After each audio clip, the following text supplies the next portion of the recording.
Hallöchen, wir sind wieder da und jetzt mit Mittelerde, Shadow of War. Bei uns ist gerade das Licht ausgegangen, deswegen ist es ein bisschen düsterer, ist aber auch nicht schlimm, denn für alle, die bis jetzt noch nicht Mittelerde Mordor Schatten kennen, spielen wir jetzt mal kurz einen Trailer ab, vielleicht wird es danach auch wieder hell.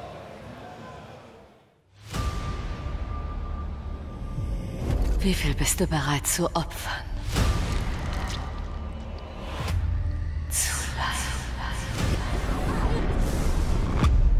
Ich habe bereits alles aufgegeben. Noch nicht alles. Mein Herr, wir haben den neuen Ring gefunden. Entsende die Nazgul, sie alle. Ich weiß, was du fürchtest, Talion. Der Ring versklavt den Geist der Menschen. Wir müssen unser Ziel erreichen. Koste es, was es wolle. Ich werde nicht zulassen, dass sie abgeschlachtet werden, wie meine Brüder am Schwarzen Tor. Wir brauchen eine Armee. Das ist erst der Anfang. Sauron wird nicht einhalten, bis ganz Mittelerde in seiner Gewalt ist.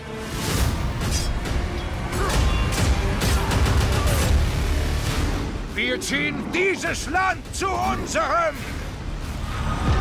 Wir sind keine Diener des dunklen Herrn! Ihr kämpft für Mordor! Ihr kämpft für den hellen Herrscher! Welch Teufelswerk ist das? Ich komme wegen dir, Talion von Gondor. Töte ihn nur nicht zu schnell. Der neue Ring. Unser Ring. Trägt kein Zeichen seines Schattens. Er ist perfekt. Ich richte Menschen, die im Bann dieser Ringe stehen. Du willst nicht enden wie sie. Wenn die Zeit gekommen ist, tue ich, was getan werden muss. Beuge dich deinem Schicksal. Lauft zu eurem Meister! Und richtet ihm dies aus! Ich komme ihn holen!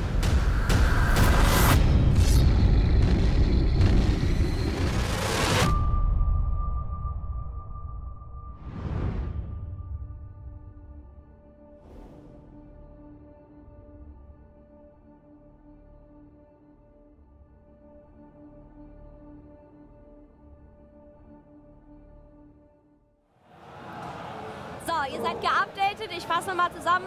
Mittelerde, Schatten, Krieges, Orks, krasse Monster, die ihr alle schon kennt. Damit wir aber auch nicht nur die Trailer sehen, sondern auch wirklich das Spiel, habe ich mir Leute eingeladen, die das Spiel auch mitgebracht haben. Und die stellen sich jetzt mal kurz vor. Would you guys like to introduce yourselves? Sure. Hi, I'm Bob Roberts. I'm the design director on Shadow of War. This is John Toe. He's going to be driving the demo for us. Genau. Die beiden fangen jetzt auch direkt mal an mit Spielen. So, would you like to start right away? Yep. Sure, we'll jump in Okay. here. So what we're going to show you guys is a fortress assault. We're going to go into Gorgoroth, which is a new region we brought here to show off at Gamescom, and we're going to go into basically the hardest part of the game face first. We're going to take on a fortress that's fully equipped with war chiefs and overlords. Or we will in a moment once we figure out what's going wrong here. Okay, also wir fangen direkt an mit dem fiesesten Teil, und zwar mit dem Fortress Assault. Das heißt, wir nehmen nicht nur irgendwie eine unglaublich entspannte Taktik, sondern es geht direkt los mit einer voll ausgestatteten Fortress. Und da wollen wir mal schauen, wie das aussieht. Wir müssen nur noch mal ganz kurz schauen, denn wir haben ein kleines Problem mit dem Spiel. Ist aber kein Problem. Vielleicht mögt ihr uns auch noch mal in den Stream schreiben, was euch besonders gut daran gefällt. Schauen mal, sieht gut aus. Wir starten einfach noch mal neu. Okay, geht gleich weiter. Ja, gut aus. So, in der Zeit, in der das jetzt neu lädt, frage ich einfach mal, so, would you like to say a few words about the game while we wait? Sure, yeah, the joys of live demoing. So, Shadow of War is an epic open-world, third-person action RPG. It's a sequel to Shadow of Mordor, so we're picking up right where we left off, in between the events of The Hobbit and The Lord of the Rings, and we're building on everything we did last time. We're making it all bigger and better. The regions are larger and more diverse. There's more of them. The combat system is deeper in stealth and ranged in combat. There's a bigger skill tree with more options, deeper loot with more RPG elements. And now John's going to start jumping into the Fortress Assault here. You can actually recruit an army and build your army, upgrade your army, build them up to take into these Fortress Assaults where the scale is going up to that epic Lord of the Rings, Helm's Deep battle type of situation. So the enemy war chiefs that are in charge here are going to bring a bunch of upgrades themselves. And if we were going to really take our time, we could actually pick all of those guys off ahead of time. We could infiltrate spies into their ranks and really pick away at the enemy army until taking this fortress is much easier. But for the purposes of a short demo, John's going to run into it and we'll see how he does here. Also wir starten jetzt wirklich mit dem Fortress Assault. Wir suchen uns auch direkt eine aus, die richtig fies, krass ausgestattet ist. Es geht natürlich, so wie beim letzten Mal auch, Third-Person-Action-RPG-mäßig weiter. Das ist jetzt ein neuer Modus, den gibt es erst seit heute, also seit diesem Teil sozusagen. Ist auch direkt in einer neuen Gegend, die wir vorher noch nicht gesehen haben. Beim Fortress Assault haben wir mehrere von diesen War Chiefs. Zum Beispiel diesen Freund, der gerade den anderen Freund offensichtlich niedergemacht hat. Das heißt, wir haben schon mal einen weniger, gegen den wir kämpfen müssen, aber ich glaube, der ist sich jetzt seiner ziemlich sicher. Das heißt, es wird vielleicht nicht ganz so einfach. Wir können zum Beispiel, wenn wir die Leute vorher schwächen wollen, also beziehungsweise die War Chiefs vorher schwächen wollen, können wir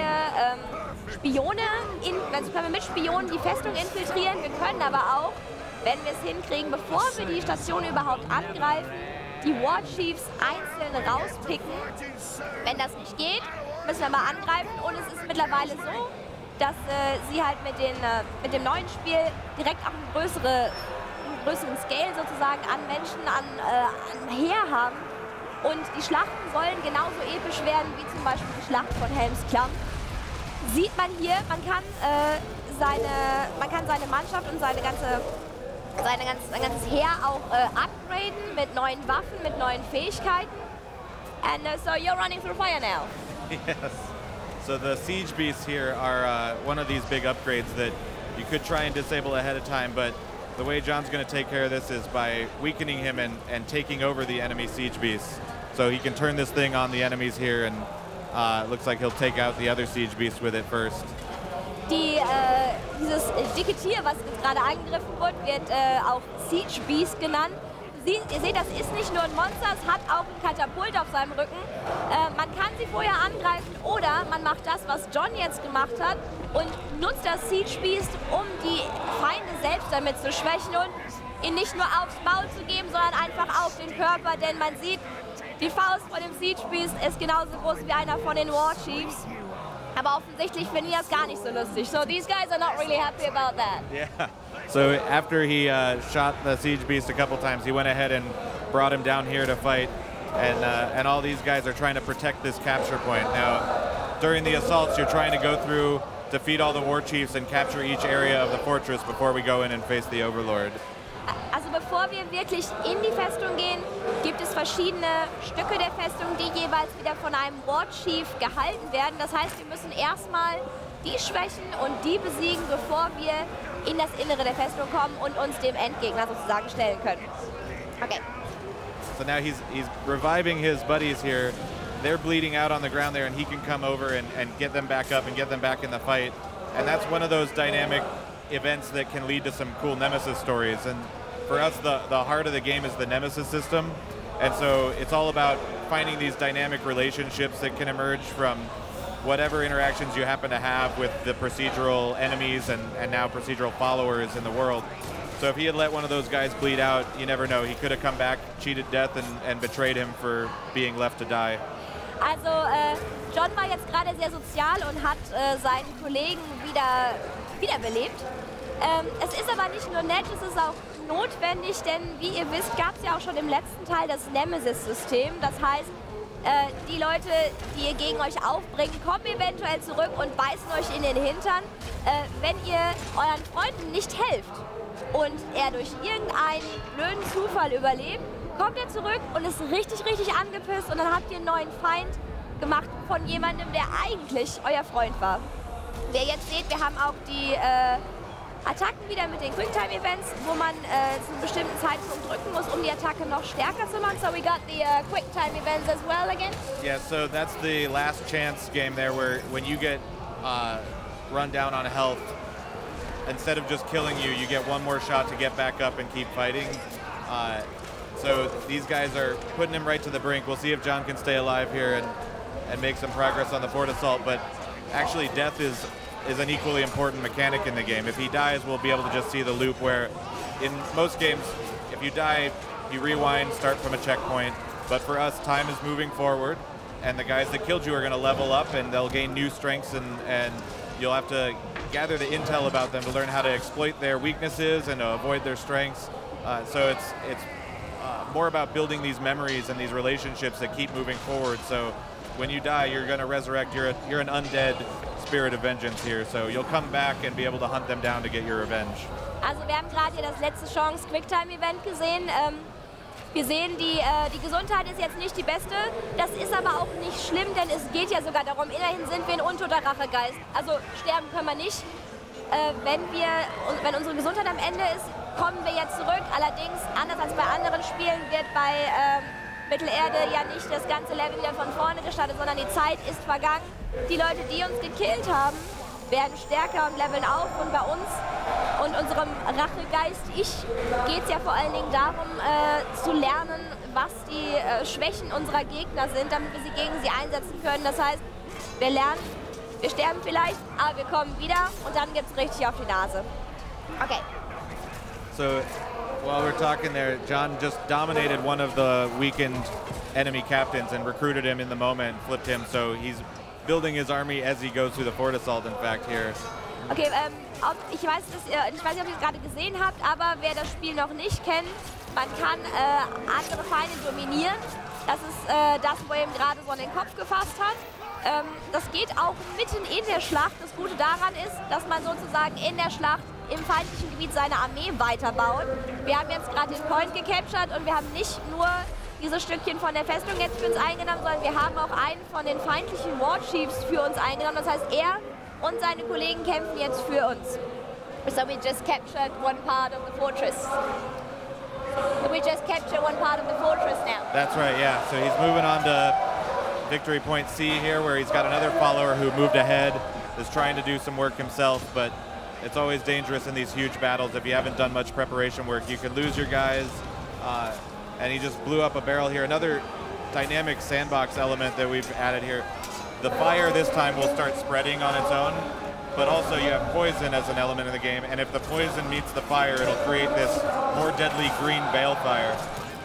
Okay, also im letzten Jahr hatten wir ja schon Feuer, also im letzten Spiel hatten wir ja schon Feuer, womit wir arbeiten konnten. Dieses Mal verbreitet sich das Feuer und dieses Mal haben wir nicht nur Feuer, sondern auch Giftgas.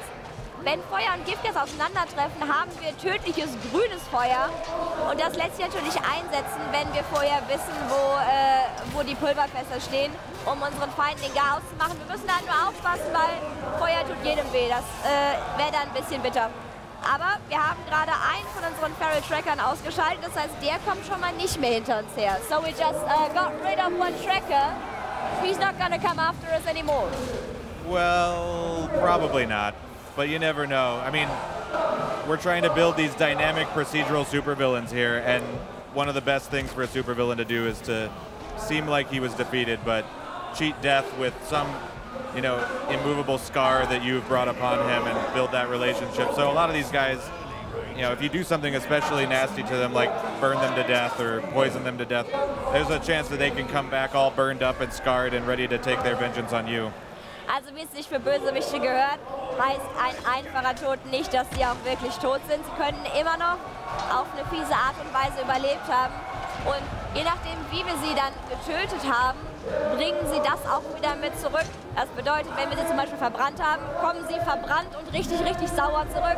Wenn wir ihnen ins Gesicht geschwertet, wollte ich schon sagen, wenn wir sie mit dem Schwert im Gesicht getroffen haben, seht ihr eine fiese Narbe, sind auch richtig sauer. Und das sorgt dafür, dass wir quasi immer neue Bösewichte haben und auch jeder irgendwie seinen eigenen Bösewicht bekommt. Zum Beispiel den Terror-Tank gerade hier. So like that Terror-Tank over there. Yeah, that's another new element. We've expanded the Nemesis system to include the idea of advanced classes, where these captains can grow along various tracks, and the tank, fairly self-explanatory class, but this guy's going to take a lot of punishment and absorb a lot more damage before you can take him down, as compared to, for example, like the destroyers who are throwing grenades and they're very explosive and causing a lot of area damage around themselves. Es gibt jetzt auch neue Klassen. Ihn gibt es jetzt nicht mehr, aber theoretisch gibt es auch neue Klassen. Die sind jetzt sehr viel definierter. Ich meine, Terror Tank erklärt sich von selbst. Wir hatten eben schon Marksman, also einen Scharfschützen. Der Tank kann natürlich viel mehr einstecken und viel mehr Schaden machen. Der Marksman trifft dich halt auch von weiter weg. So we do have about 3 minutes left. So what can you tell us about the release? Like on what platforms will it be, and do you have a date yet? Yeah, so we'll be releasing on October 10th on PlayStation 4, Windows 10 PC, Xbox One, and of course on November 7th when the Xbox One X comes out, we'll be available to upgrade and get it on all the 4K HDR glory. Also es gibt es schon diesen Oktober für PlayStation 4, Xbox One und den PC. Und wenn im November die neue Xbox rauskommt, gibt es auch eine geupgradete Version sozusagen für die neue Xbox One X. Wir sehen hier jetzt gerade, es wird richtig aufgeräumt. Neben dem Fortress Assault gibt es, wie gesagt, auch die normalen Rollenspielaspekte. So there will be normal role-playing aspects as well. Yeah, there's a very deep skill tree and a lot of gear and customization where you can upgrade Talions. John's getting saved here by one of his followers. Nice. He was about to die and in comes his buddy to keep him alive. Ja, ihm wurde gerade das Leben gerettet von einem von seinen Freunden. Das wäre fast knapp gewesen. Aber zum Glück kam sein Freund und hat ihm den Arm abgerissen. Dafür sind Freunde da.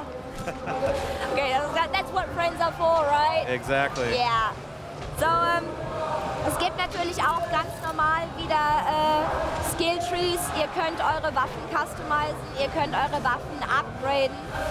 Und wir haben jetzt gerade wieder mit noch jemandem aufgeräumt. Wir sind schon fast am Ende von unserer Zeit. So, thank you very much, guys. Thank you. I'm sorry it's a bit loud, but thank you so much for being here. It was really nice seeing you. Wir bedanken uns auch bei euch. Wir kommen gleich wieder zurück. Und bis dann.